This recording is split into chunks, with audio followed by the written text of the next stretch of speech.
फटाक 30 सेकंड में खबर डाउनलोड कीजिए तक ऐप।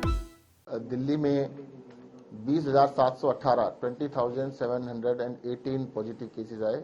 पॉजिटिविटी 30% थी और 30 डेथ थी। हमारे जो बेड ऑक्यूपाइड हैं वो 2600 बेड ऑक्यूपाइड हैं और लगभग 13,000 बेड अभी भी दिल्ली के अस्पतालों में खाली हैं। परसों के मुकाबले में कल केसेस काफ़ी कम है। पिछले 2 दिन से पहले एक बार 28,000 आए थे, फिर उसके बाद 24, फिर उसके बाद 20, तो लगातार तीसरा दिन था कि जिस दिन केसेस कम हो रहे थे। और आज का जो डाटा हम कंपाइल कर रहे हैं, जो शाम तक रिलीज किया जाएगा, उसमें लग रहा है 17,000 के केस लगभग आने चाहिए। तो क्या सर टेस्टिंग भी जो है, जो टेस्टिंग की जो संख्या है वो भी लगातार बराबर बनी हुई है या टेस्टिंग कल जो टेस्टिंग हुई है 67,000 टेस्ट हुए हैं। पर मैं आपको एक चीज क्लियर कर देता हूँ, टेस्ट कम होने से कभी भी नंबर कम नहीं आते। जितने भी जिसको भी हल्का सा भी सिम्टम है, हल्की सी भी दिक्कत है या कोई भी हाई रिस्क कॉन्टैक्ट है, सब टेस्ट कराते हैं। और ये ऐसा देखने में भी आया एक डिस्ट्रिक्ट के अंदर जहां पर थोड़े टेस्ट कम हुए थे तो पॉजिटिविटी डबल हो गई। नंबर ऑफ केसेस कभी छूटते ही नहीं है। और जो आईसीएमआर की गाइडलाइन है, जितने टेस्ट उन्होंने रिकमेंड किए हैं पॉपुलेशन के हिसाब से, उससे अभी भी हमारे 3 गुने टेस्ट हो रहे हैं।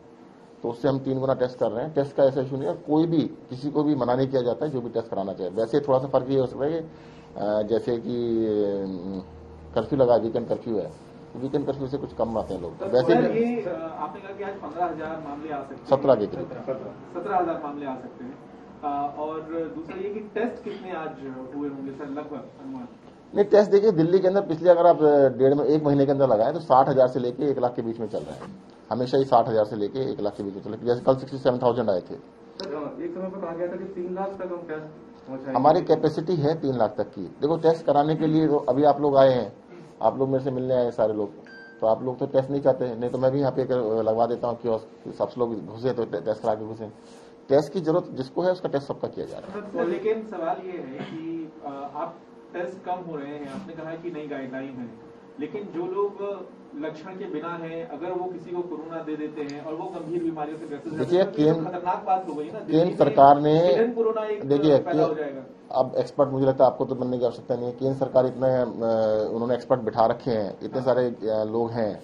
आईसीएमआर ने बहुत सोच समझ कर ये गाइडलाइंस चेंज की हैं, तो मुझे लगता है ठीक किया उन्होंने। आपको लगता है कि आईसीएमआर का ये जो नियम है, सब बदलाव होना चाहिए, टेस्ट तो होने चाहिए? नहीं, मेरा ये कहना है कि आईसीएमआर का जो गाइडलाइंस है बिल्कुल ठीक है। दूसरा, जहां तक है दिल्ली की आबादी 2 करोड़ है, मैं अगर आपके फॉर्मूले पे चलूं तो आप तो कहेंगे 2 करोड़ के रोज टेस्ट होने चाहिए। 2 करोड़ पॉसिबल नहीं, जो भी बीमार है सबका टेस्ट हो रहा है। सर एक चीज और, क्या आप कह रहे हैं 17,000 केस आएंगे, क्या पॉजिटिविटी भी कम हो जाएगी आज?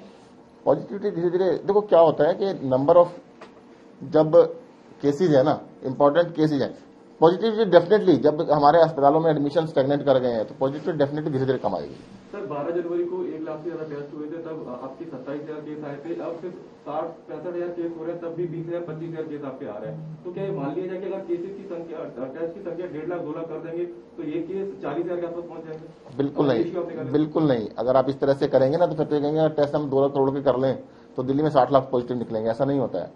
जो भी लोग हल्का सा भी सिम्टम होता है, जो भी कॉन्टेक्ट होते हैं, वो टेस्ट कराते ही हैं सारे के सारे।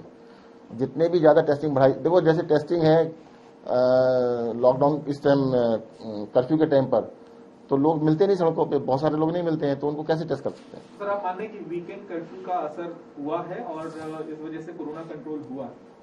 बिल्कुल। देखिए नाइट कर्फ्यू है, वीकेंड कर्फ्यू है, हमने सारे कहते हैं एजुकेशन इंस्टीट्यूट बंद करे हैं, इवन ऑड किया है दुकानों के लिए, रेस्टोरेंट बंद कर दिए, उनका बिल्कुल असर पड़ रहा है। सर जिस तरीके से आपने कहा कि अब गिरावट भी हो रही है आने वाले केसेस में, तो कब तक ये रिव्यू किया जाएगा कि थोड़ी बहुत अब छूट दी जाए लोगों को? देखो मैंने क्या बताया पहले ना, देखो अभी ऐसा लगता है कि पिछले 3 दिन से केस कम होने स्टार्ट हुए हैं, बट अगले 3-4 दिन तक और देखेंगे कि कम होके एक सब्सटेंशियली डाउन आ जाए। ऐसा ना हो कि लगे कि टेम्परेरी डाउन था। सर आज कितनी आपको लगती है संक्रमण दर? लगभग 17,000 के आसपास केस आने चाहिए। संक्रमण दर सर इससे कमी आएगी। कल 30.6 थी, तो उससे कमी रहेगी। तो सर आप ये मानते हैं कि ऐसा नहीं है कि ज्यादा टेस्ट होंगे तो ज्यादा लोग पॉजिटिव आएंगे? ऐसा नहीं है। नहीं, एक लिमिट के बाद ऐसा नहीं होता कि आप सबको ही टेस्ट कर लेंगे तो सारे पॉजिटिव आ जाएंगे, ऐसा नहीं होता। सर साथ ही दिल्ली में क्या स्ट्रेटेजी अभी किस तरह की, अस्पतालों में जिस तरह से एडमिशन हो रहे हैं, क्या वहां पर अभी भी ये नजर आ रहा है कि गंभीर मरीज जो है उनकी मौत ज्यादा हो रही है या फिर उन पर ज्यादा अटैक? देखिए, जो भी डेथ हो रही हैं सारे के सारे किसी दूसरी बीमारियों से गंभीर रूप से पीड़ित हैं, जैसे कि कैंसर के पेशेंट्स हैं, क्रॉनिक किडनी डिजीज के पेशेंट हैं, बहुत सारे लोगों को लंग डिजीज होते हैं, COPD कहते हैं, क्रॉनिक लंग डिजीज। तो दिल्ली में ठंड भी बहुत है, क्रॉनिक लंग डिजीज के समय पर जो ये दिसंबर एंड और जनवरी में 1 महीने तक बहुत ज्यादा, वैसे भी हमेशा से हिस्टोरिकली भी ठंड के टाइम पर जो COPD के मरीज होते हैं उनकी डेथ बहुत ज्यादा होती है। अभी अस्पताल में दूसरे बीमारियों का इलाज कराने के लिए लोग आते हैं, तो टेस्ट करने पर कई बारी वो पॉजिटिव भी पाए जाते हैं। तो ज्यादातर डेथ जो हो रही है वो कोमॉर्बिडिटीज की वजह से हो रही है। तो सर ये लोग ऐसे भी हैं क्या जिन्होंने वैक्सीन नहीं लगवाई है? ज्यादातर लोग, देखिएगा, वो डाटा मैंने कल परसों बताया था, उसमें 75% के करीब लोग ऐसे थे जो वैक्सीनेटेड नहीं थे। और सर क्या इस तरीके का भी कोई डाटा है कि जो अभी तक के जितने इस जो वेरिएंट के केसेस कितने आए हैं और डेल्टा के? देखो, ऐसा होता है, अब जितने भी एक दिन में 20,700 पेशेंट आए, उनका जीनोम सीक्वेंसिंग इम्पॉसिबल है, कोई कर ही नहीं सकता है।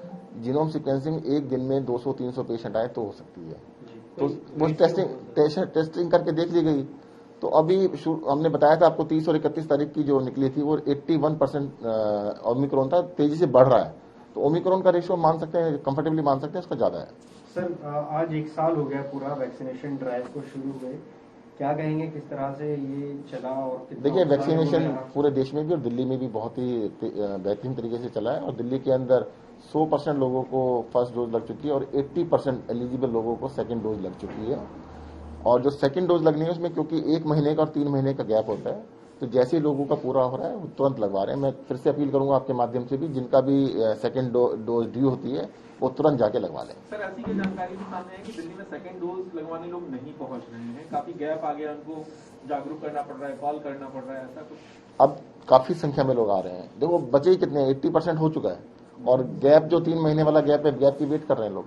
और सर अब बूस्टर को लेकर के भी क्या ज्यादा जोर दिया जाएगा सरकार की तरफ से कि बूस्टर की तरफ भी जाएं लोग? और देखिए, बूस्टर डोज जो है ना, जो प्रिकॉशन डोज कहा जा रहा है, वो 60 एंड अबव प्लस हेल्थलाइन वर्कर्स के लिए अभी लागू किया गया है, और उसमें काफी बड़ी संख्या में लोग लगवा रहे हैं।